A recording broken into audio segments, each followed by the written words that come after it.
বাবা আমাকে বলল, আমি চাইলে ওদের অনেক কিছুই করতে পারতাম, কিন্তু কি হতো এত ঝামেলা করে? শুধু একটা মেয়ের ইজ্জত যেত, আর একটা পরিবারের মান সম্মান সব চলে যেত। বসবাস করতে পারতো না তারা এই সমাজে। হুম বাবা, তা ঠিক বলছো। আই লাভ ইউ বাবা। আমি তোমার মতো একজন বাবা পেয়ে ধন্য। বাবাকে জড়িয়ে ধরে বললাম। বাবা আমাকে বলল, আমি সার্থক তুমি আমার সন্তান বলে। আমি চাই তোমার মতো যেন সকল সন্তান হয়। এমন সময় মা বলল, তোমরা বাবা ছেলে দুজনই শ্রেষ্ঠ, আর আমি কি? ছেলে বলল তুমি পৃথিবীর শ্রেষ্ঠ মা, আর ছেলের বাবা বলল তুমি হলে আমার জীবন সঙ্গিনী। তারপরের দিন আমি ভার্সিটি গেলাম। আগের মতো হয়েও না, আবার বেশি স্মার্ট হয়েও না।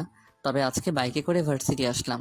আমি আজকে ভার্সিটিতে ঢোকা মাত্র অনেক মেয়ে আমার কাছে নিজেই এসে কথা বলতে যাচ্ছে। আমি সবাইকে হাই হ্যালো বলে আমার ক্লাসে চলে গেলাম। আমি ক্লাসে গিয়ে বেঞ্চে বসার একটু পরে শারমিন এসে বলল। কেমন আছো? আমি বললাম, আলহামদুলিল্লাহ ভালো। বলবা না আমি কেমন আছি? আমার জানার প্রয়োজন নেই, তাই বলিনি। ও আচ্ছা। আমি তা রাফির চলো, কথা শুনে মাঠে মনে মনে গিয়ে বলছি, বসি। আজকে আমি কিছু কিছু কর, বলার আগেই তারপরে দেখাবো রাফি মজা। এসে কালকে না হয় শারমিনকে বাবার জন্য বলল, ক্ষমা করে দিয়েছি, দোস্ত, কিন্তু তুই তোদের এর উপর সাথে থেকে কথা তো আর বলছিস রাগ ও যে ঘৃণা আমাকে মারছিল একটাও তার যায়নি। সাথে কথা বলছিস? রাফির কথা শুনে তোর তো শারমিন দেখি বলল, লজ্জাও নাই।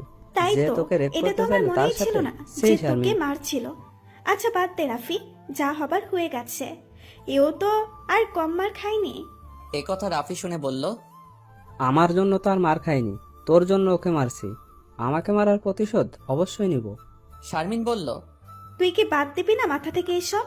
আমি বসে আছি, আমার সামনেই এরা কথা বলতেছে। এমন সময় ক্লাসে আজকে নতুন ম্যাডাম আসলো। ম্যাডাম আসার কারণে রাফি বলল, পরে দেখে নিব তোকে। আজকে নতুন ম্যাডাম আসায় প্রথম ক্লাসটা পরিচয় আর ফাইজলামো করে কেটে গেল।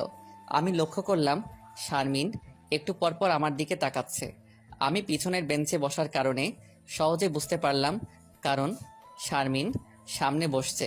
আমি মনে মনে বলতেছি, আমাকে দেখে কোনো লাভ নেই সোনা, তুমি কি মনে করছো আমি তোমার রূপ দেখে তোমার মায়ায় নিজেকে জড়াবো? তা কখনোই না। হতে পারো তুমি সুন্দরী, হতে পারো তুমি বড়লোক বাবার মেয়ে, কিন্তু আমি তো চাই না কোনো মিথ্যাবাদীকে। এরপরের ক্লাসগুলো আগের মতোই হলো। আজকে পুরো ক্লাসটা লক্ষ্য করলাম, দেখলাম যে মেয়েগুলো আমার দিকে চোখ তুলে তাকায়নি, তারাও আজ তাকাচ্ছে আমার দিকে। এটাই স্বাভাবিক। কথায় আছে, টাকা হলে বাঘের চোখও মিলে, বাঘ কিন্তু মানুষকেই খায় আবার। ঠিক সেই অবস্থা এই মেয়েগুলোর। তোমার টাকা আছে তো তোমার সাথে লুতুপুতু প্রেম করতেও রাজি আছে, কিন্তু তোমার কাছে টাকা নেই তো তোমার দিকে চোখ ফিরানোর সময়ও নেই তাদের। সব মেয়ে কিন্তু না, কিন্তু কিছু মেয়ে টাকা তো দূরের কথা, একটু ভালোবাসা আর একটু কেয়ার চাই শুধু। বেশ উপভোগী করতেছি আমি মেয়েদের ক্রাশ হয়ে। সে আমি কিছুদিন আগে মেয়েদের চোখের আশেপাশেও ছিলাম না, তারাই আজ আমার কাছে ঘুরঘুর করে। এইভাবে কেটে গেল বেশ কিছুদিন। এখন আর কেউ অপমান দূরের কথা, কেউ জোরেও কথা বলে না আমার সাথে। ক্লাসেও ফার্স্ট বয়, অনেকে মেয়েই প্রপোজও করেছে। এই মেয়েগুলোর মধ্যে শারমিনও রয়েছে। 2-3 দিন প্রপোজ করেছিল শারমিন, আমি সোজা না করে দেই। তবে মজার কথা হলো যে আগের মতো এখন আর কোনো মেয়ে আমার কাছে আসতে পারে না।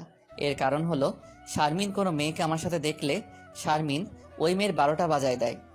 একদিক দিয়ে ভালোই হয়েছে, কারণ আমাকে আর কেউ কেউ বোঝাতে হয় না যে আমি প্রেম করব না। শারমিনের সাথে আমি কথা বলি না খুব প্রয়োজন ছাড়া, কিন্তু ও সবাইকে বলে যে আমি নাকি ওর সাথে প্রেম করি। এখন কি করব আমি সেটাই ভাবতেছি। এদিকে রাফির সাথে মাঝে মাঝে তর্কাতর্কি হয়, তবে এখন সেটাও হয় না। এর কারণ হলো রাফি শারমিনকে ভালোবাসে। এটা আমি জানার পরে রাফিকে আমি বলি যে তুমি তো জানো যে শারমিন আমাকে ভালোবাসে, এখন আসার সাথে বেশি ভেজাল করলে তোমার শারমিনকে নিয়ে নিব। এরপরে রাফি যা বলে সেটা শোনার জন্য আমি মোটেও প্রস্তুত ছিলাম না। রাফি বলে, ভাই, আমি তোর হাতে ধরে বলতেছি, আজ থেকে তোমার সাথে কোনো খারাপ ব্যবহার করব না। যা বলবা তাই শুনবো, কিন্তু প্লিজ শারমিনকে নিও না। আমাকে শুধু শারমিনকে দাও, যা করতে বলবা তাই করব। আমি বলি আচ্ছা ঠিক আছে, সময় হলে দেখা যাবে। শারমিন এখন প্রায় প্রতিদিনই আমাকে আই লাভ ইউ বলে সবার সামনে। একদিন রেগে গিয়ে বলি, তুমি কি মনে করছো তোমাকে ক্ষমা করে দিয়েছি বলে তোমাকে আমি ভালোবাসি? এটা যদি ভেবে থাকো তাহলে ভুল ভাবছো।